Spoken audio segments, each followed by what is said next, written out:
할렐루야. 신실하신 하나님 우리 아버지께 찬양과 경배를 드립니다. 또한 예배드리기 위하여 홍해를 건너는 심정으로 예배에 참석하신 성도 여러분들 진심으로 환영하고 축복합니다. 저는 오늘 예배를 시작하기 전에 아래 1층에 내려가서 성도님들 오실 때마다 환영했어요. 저 같으면 저거 안 건너올 건데 저 그냥 막 물 빠지고 장화 빠지고 뭐 고생하고 오는 분들 보는데 좀 눈물이 나더라고요. 또 오고 싶은데 오지 못해서 예배 못 드리고 계신 분들 생각하면 또 너무나 안타까운 마음을 금할 길이 없습니다. 제가 예배 시작 전에 말씀드렸는데 오늘 예배 드리기 전에 물 세례는 다 받으셨으니까 이제 성령 세례 받으시고 돌아가셔서 오늘의 받은 은혜가 크고 놀랍다고 증거하고 간증하는 역사가 여러분들 심령 가운데 넘쳐나기를 우리 주님의 이름으로 축복합니다. 사실 오늘은 우리 교회가 큰 일을 하나 해서 좀 잔치 분위기를 좀 내야 되겠다라고 준비했는데 좀 그렇습니다. 지난 주간에 우리 교회가 품고 있는 다음 세대를 향한 선교의 비전을 이룰 수 있는 통로가 될 4층 건물을 계약했습니다. 그 빌딩 이름이 뭔가 이렇게 가서 봤더니 라파 빌딩이라고 돼 있더라고요. 이 건물의 주인이 그리스도인이어서인지 라파라고 빌딩 이름을 줬어요. 여러분 라파의 뜻이 무엇인 줄 아시지요? 치료하신다 하는 거예요. 여호와 라파라고 하면 여호와는 치료자이시다 하는 뜻이 되는데 참 기가 막히게도 그 라파 빌딩을 우리가 구입해서 청소년들이 그곳에서 복음으로 사랑으로 치료를 받고 치유를 경험하면서 하나님께로 더욱 가까이 다가가고 하나님의 아들 예수 그리스도의 은혜로 그리스도인이 되는 역사가 일어나기를 기대하고 기도합니다. 앞으로 우리 교회가 살림살이도 조금 더 절약하면서 미래 세대인 다음 세대를 위한 청소년 비전센터를 잘 운영할 수 있도록 성도들과 기관과 부서들이 협력해 주시기를 부탁드립니다. 청소년 비전센터 활용을 위한 모임, 오늘 오후 중고등부 교사들 모임부터 시작됩니다. 현재 청소년들을 섬기고 있는 교사들의 의견을 청취하고 또 우리 교회 내부에 있는 청소년 전문가들의 의견을 경청하고 외부 전문가들의 제안을 받아서 좀 더 확실하고 구체적인 계획을 세워서 청소년들 사역을 행해 나가려고 합니다. 다양한 프로그램과 섬김을 통해서 우리 교회 중고등부 학생들을 중심으로 마중물로 해서 청주 서부 지역에 있는 청소년들에게 힘이 되고 위로와 격려를 통해서 저들을 사랑하시는 하나님의 사랑을 체험할 수 있게 되기를 바라는 것입니다. 이렇게 다음 세대를 믿음의 세대로 세우는 일이야말로 이 시대 정신을 관통하고 있는 미래 세대를 예비하는 귀한 사역이 될 것입니다. 이렇게 우리가 미래 세대를 예비하면 우리 교회는 든든히 서가게 될 줄로 믿습니다. 이렇게 교회를 든든히 세우는 일에 힘쓰면서 생각하게 되는 것은 우리 성도들의 가정입니다. 그리고 그 가정을 이끌어가느라 애쓰고 힘쓰는 성도들이 중요합니다. 가정을 든든하게 세워가야 하는 성도, 믿음의 가문을 이렇게 세우는 성도가 되어야 하는 이 중대한 사명을 어떻게 감당하고 계시는가 깊이 생각하게 되었습니다. 어제 오후에 한 청년을 만나서 잠시 동안 격려하고 축복하는 시간을 가졌습니다. 제가 아는 바로는 그 청년의 할아버지와 할머니가 참 신실한 믿음의 사람이요 기도의 사람이었습니다. 그런데 그 청년이 요즘 믿음 생활에서 멀어져 있었습니다. 제가 청년에게 이야기했습니다. 너는 할아버지와 할머니의 기도가 있기 때문에 너의 앞날을 하나님께서 인도해 주실 것이다. 용기를 내라.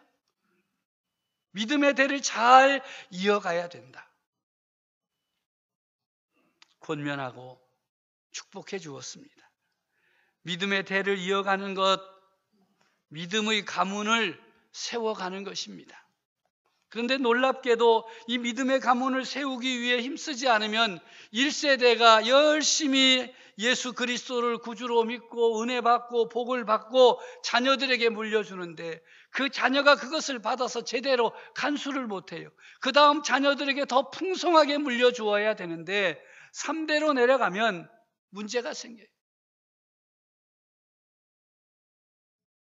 오늘의 말씀 베드로전서 2장 4절 5절에 보면 사람에게는 버림바가 되었으나 하나님께는 택하심을 입은 보배로운 산돌이신 예수께 나아가 너희도 산돌같이 신령한 집으로 세워지고 예수 그리스도로 말미암아 하나님이 기쁘게 받으실 신령한 제사를 드릴 거룩한 제사장이 될지니라 말씀하십니다. 예수님을 구주로 영접한 성도는 하나님이 기쁘시게 받으실 신령한 제사 예배를 드리는 거룩한 제사장 되기를 힘써야 합니다. 제사장은 자기 개인을 위해서도 예배를 드려야 하지만 주된 임무는 함께하는 백성들을 위하여 제사를 드리는 것입니다. 오늘 이 시대를 사는 성도들은 모두가 하나님 앞에서 거룩한 제사장이 되어서 신령한 제사, 영적 예배를 드릴 수 있게 되었습니다. 자신과 하나님과의 1:1 관계 속에서 예배를 드릴 수 있습니다. 그리고 한 걸음 더 나아가 가족, 특별히 자녀를 위하여 예배를 드리는 거룩한 제사장이 되어야 합니다. 부모가 다음 세대인 자녀들을 위하여 예배드리는 거룩한 제사장의 삶을 살아야 믿음의 부모로서의 사명을 감당하게 되는 것입니다. 우리는 참으로 어려운 시대를 살고 있습니다. 여유가 없습니다.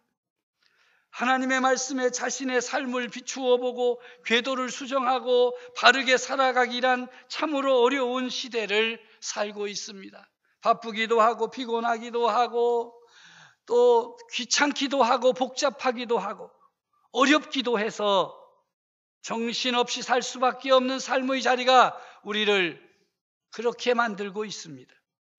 그럼에도 우리 아버지 하나님은 우리에게 놀라운 은혜를 베풀어 주셔서 하나님 앞에 모여와 예배를 드리게 하시고 말씀의 은혜와 능력과 가르침을 받게 하시고 우리로 하여금 거룩하고 왕같은 제사장의 가문을 세우라는 사명을 주시니 참으로 놀라운 은혜가 아닐 수 없습니다. 할렐루야. 세상에 참으로 많은 재앙들이 있습니다. 눈에 보이는 재앙, 눈에 보이지 않는 재앙으로 나눌 수 있어요. 눈에 보이는 재앙은 모두가 단시간에 벌어지고 또 사라집니다. 해결될 때도 있고 해결되지 못하고 지나갈 때도 있습니다. 여러 가지 재앙이 끊이지 않으나 가장 큰 재앙은 가치관의 붕괴입니다. 지금까지 지녀왔던 가치관이 법적으로, 사회적으로, 윤리적으로 지지를 받고 받지를 못합니다. 기존의 가치관을 가지고 있으면 보수적이고 고집쟁이고 새로운 가치관을 내세우고 따라가면 진보적이고 열려있는 사람이고 멋지게 보인다는 생각이 이 시대를 뒤흔들어 놓고 있습니다. 부모의 가치관과 자녀의 가치관이 달라도 너무 다릅니다. 하나님을 믿는 사람과 믿지 않는 사람의 가치관은 어떻게 말할 수가 없습니다. 말 그대로 가치관의 혼돈 시대입니다. 성경의 말씀을 최고의 가치라고 믿는 시대를 사는 그리스도인들은 요즘 이 시대에서 편협되고 보수적이고 고집만 센 사람들이라고 폄하되고 있습니다. 성경이 말하는 죄가 더 이상 죄가 아닌 세상이 되고 있습니다. 그뿐입니까? 돈이면 모든 문제가 해결될 수 있다고 믿는 어리석은 가치관에 이 세상이 빠져 있습니다. 즐길 수만 있으면 마음껏 즐기고 돈으로 살 수 있는 것은 무엇이든지 사라고 가르칩니다. 이런 가치관의 혼돈으로 인해 진리가 무엇인지, 정의가 무엇인지, 옳게 사는 것이 어떤 것인가를 바르게 가르치고 보여줄 수 있는 스승이 사라지고 말았습니다. 아무도 귀를 기울이지 않습니다. 영웅도 없고 스승도 없습니다. 이런 혼돈의 시대를 살아야 하는 우리 자녀들에게 우리 믿음의 부모가 할 수 있는 일은 무엇이겠습니까?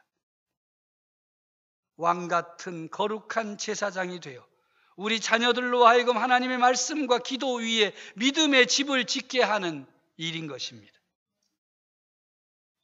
어떻게 하면 이런 사명을 감당할 수 있겠습니까? 어떻게 하여야 이 세상의 가치관의 혼돈을 벗어날 수 있겠습니까?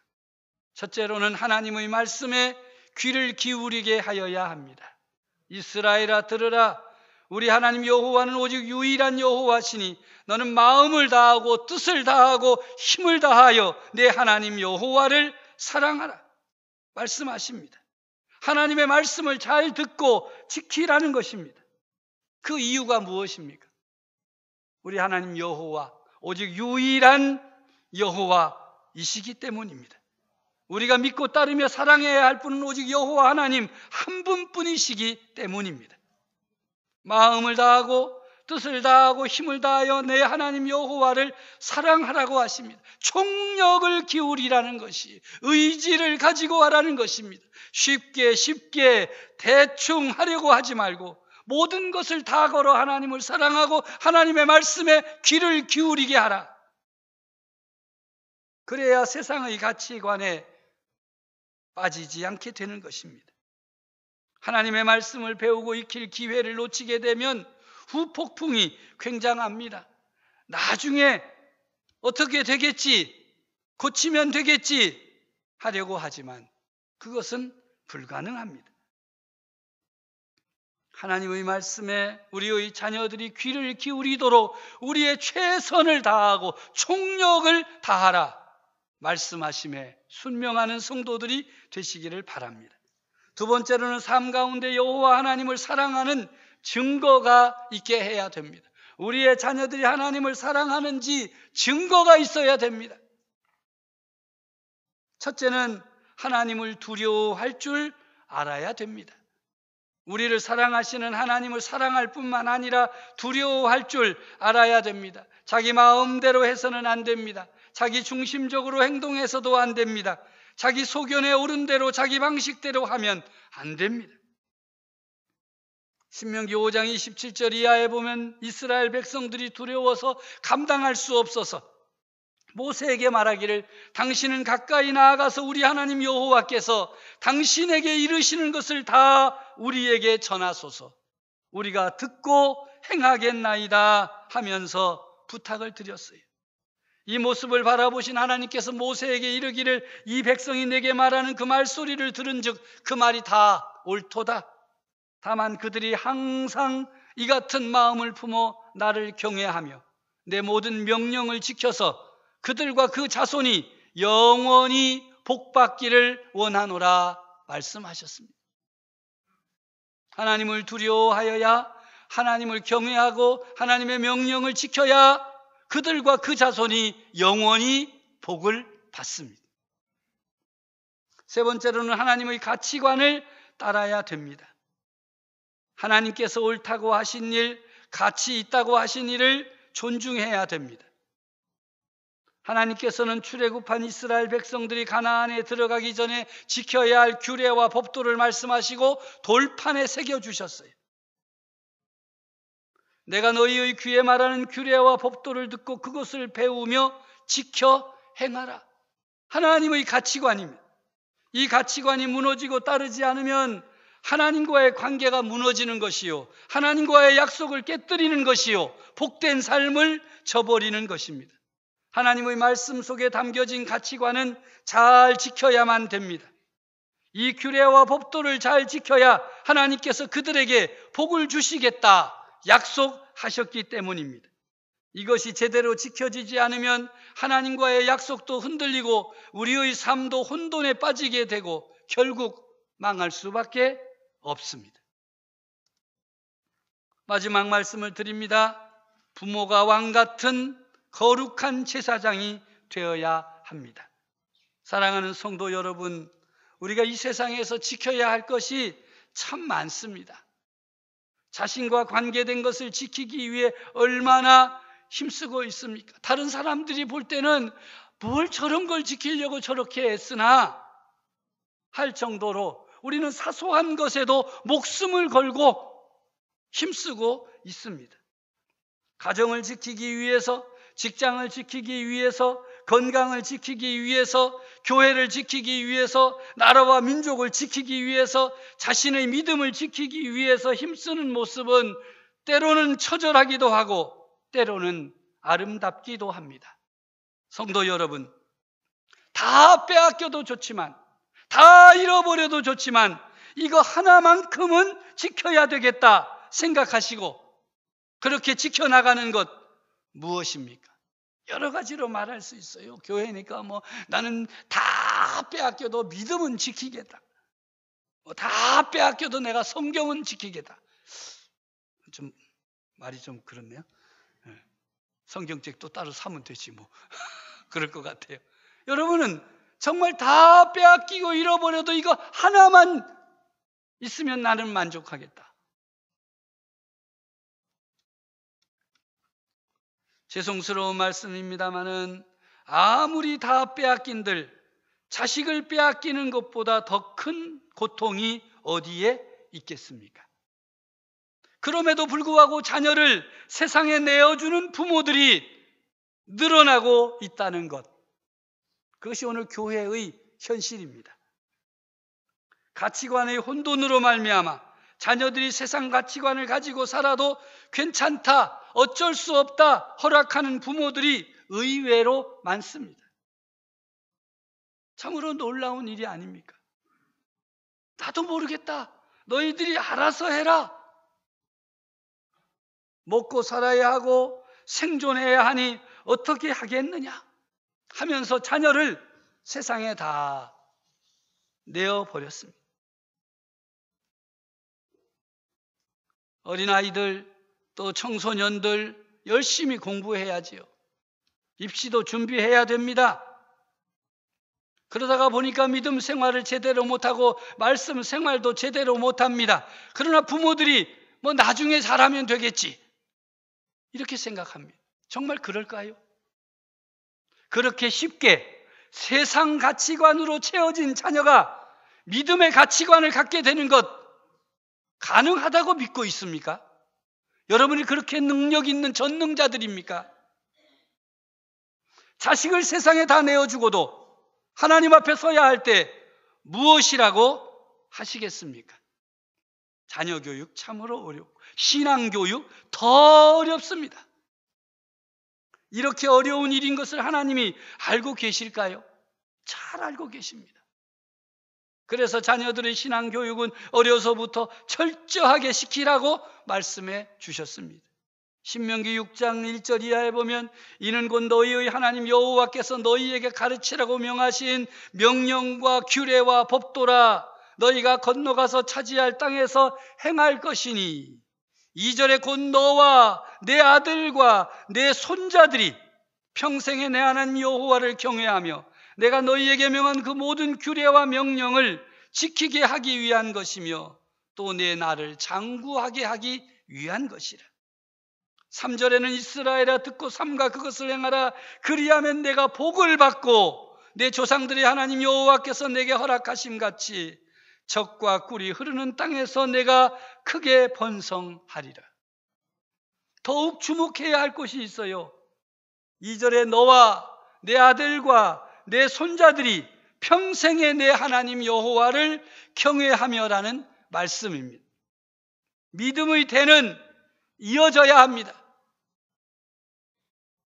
자신이 예수를 믿고 믿음의 가문을 세웠다면 그 믿음의 가문은 아들에게로 그 다음 손자에게로 이어져야 됩니다. 더 풍성해져야 됩니다. 3대를 책임지는 믿음을 갖고 헌신하라는 것입니다.